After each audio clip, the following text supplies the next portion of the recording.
നമസ്കാരം. Indian cricket team പുതുവർഷത്തിലേക്ക് കടക്കവേ വമ്പൻ പൊളിച്ചെഴുത്തിന് തയ്യാറെടുക്കുകയാണ് BCCI. T20 ലോകകപ്പ് കിരീടത്തിന് ശേഷം രാഹുൽ ദ്രാവിഡ ഇന്ത്യയുടെ പരിശീലക സ്ഥാനത്ത് നിന്ന് പടിയിറങ്ങിയിരുന്നു. പകരം ഗൗതം ഗംഭീർ ഇന്ത്യയുടെ പരിശീലക സ്ഥാനത്തേക്കും എത്തി. ഗംഭീറിന് കീഴിൽ ഇന്ത്യയുടെ പ്രകടനം ശരാശരി നിലവാരത്തിലുള്ളതാണ്. അതുകൊണ്ട് തന്നെ പരിശീലക സ്ഥാനത്ത് നിന്ന് ഗംഭീറിനെ മാറ്റാനുള്ള സാധ്യതകൾ ഉയർന്നിരിക്കുകയാണ്.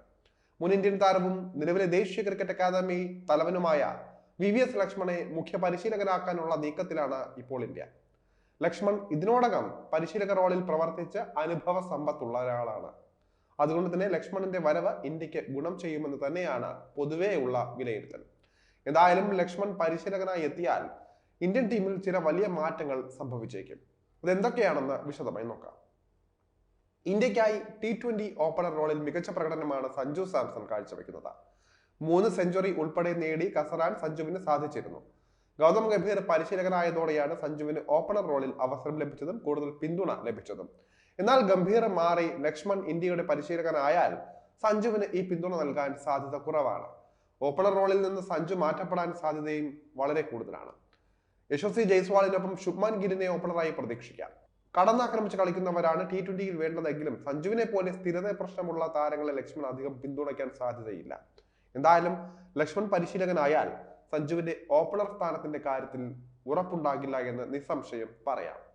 ഇന്ത്യയുടെ അടുത്ത T20 നായകൻ ആവേണ്ടിയിരുന്നത് ഹാർദിക് പാണ്ഡ്യയാണ്.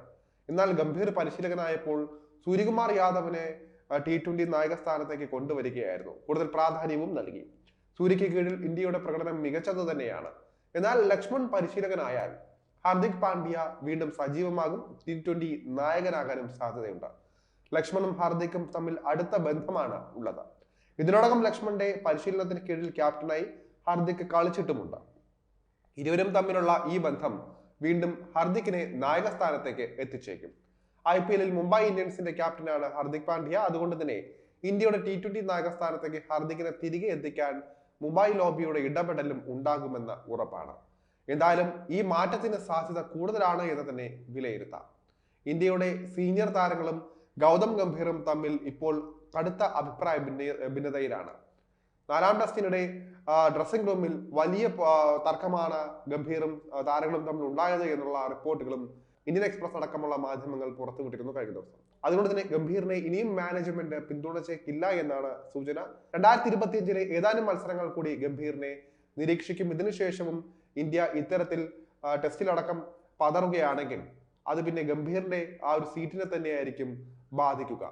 ഓസ്ട്രേലിയൻ പര്യടനത്തിലെ നിരാശപ്പെടുത്തുന്ന പ്രകടനത്തിന്റെ അടിസ്ഥാനത്തിൽ ഇന്ത്യയുടെ ഡ്രസ്സിംഗ് റൂമിൽ സാഹചര്യം അത്ര അനുകൂലമല്ലായിരുന്നു. ഇന്ത്യയുടെ പല സീനിയർ താരങ്ങളും മോശം ഫോമിലൂടെയാണ് കടന്നു പോകുന്നത് എന്നത് യാഥാർത്ഥ്യമാണ്. ഇത് ഗംഭീർ ചോദ്യം ചെയ്ത രീതി പലർക്കും ഇഷ്ടമായില്ല എന്നുള്ള റിപ്പോർട്ടുകളാണ് വരുന്നത്.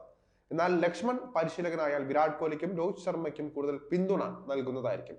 ചാമ്പ്യൻസ് ട്രോഫിയിലും ഇരുവരെയും കളിപ്പിക്കാൻ ലക്ഷ്മൺ തയ്യാറായിരിക്കും. ഫോമിലേക്ക് തിരിച്ചെത്താൻ കൂടുതൽ തുടരവസരങ്ങൾ നൽകുമെന്നും ഉറപ്പാണ്. ലക്ഷ്മണന്റെ ശൈലി പഴയ ക്ലാസിക് രീതിയിലുള്ളതാണ്. അദ്ദേഹം പരിശീലകനായാൽ ഇന്ത്യയുടെ ടെസ്റ്റ് ടീമിന്റെ പ്രകടനം കൂടുതൽ മികച്ചതാകും. എന്നാൽ പരിമിത ഓവറിലെ ഇന്ത്യയുടെ പ്രകടനം എങ്ങനെയാകും എന്നതാണ് കണ്ടറിയേണ്ടത്. ഇവിടെ ഗംഭീറിനെ ഇപ്പോൾ മാറ്റുന്നത് ഇന്ത്യയുടെ ടെസ്റ്റിലെ മോശം പ്രകടനം വിലയിരുത്തിയാണ്. പക്ഷേ ഗംഭീർ T20യിൽ മിന്നിക്കുന്ന ഒരു കോച്ച് തന്നെയാണ്. അതേസമയം ഗംഭീറിന് T20 ഏകദിന ടീമിന്റെ കോച്ചായിട്ടും അതുപോലെ ലക്ഷ്മണെ ടെസ്റ്റ് ടീമിന് മാത്രമായിട്ടും കോച്ചാക്കാനുള്ള സാധ്യതകളും തള്ളിക്കളയാനാകില്ല. പക്ഷെ ഇതിനുള്ള സാധ്യത വളരെ വിരളമാണ്. 3 ഫോർമാറ്റിലുമായി 2 കോച്ചുമാർ എന്നത് അങ്ങനെ കണ്ടുപരിചയമുള്ള കാര്യമല്ല. പക്ഷേ ഇവിടെ അങ്ങനെ വരികയാണെങ്കിൽ അത് ഇന്ത്യയെ സംബന്ധിച്ച് കൂടുതൽ ഗുണകരമാകും. രണ്ടുപേരും 2 രീതിയിലുള്ള കോച്ചുമാരാണ്. അതുകൊണ്ട് തന്നെ ഇനി അങ്ങനെ ഒരു ചിന്തയിലേക്ക് മാനേജ്മെന്റ് കടന്നാലും അതിൽ അത്ഭുതപ്പെടാനില്ല.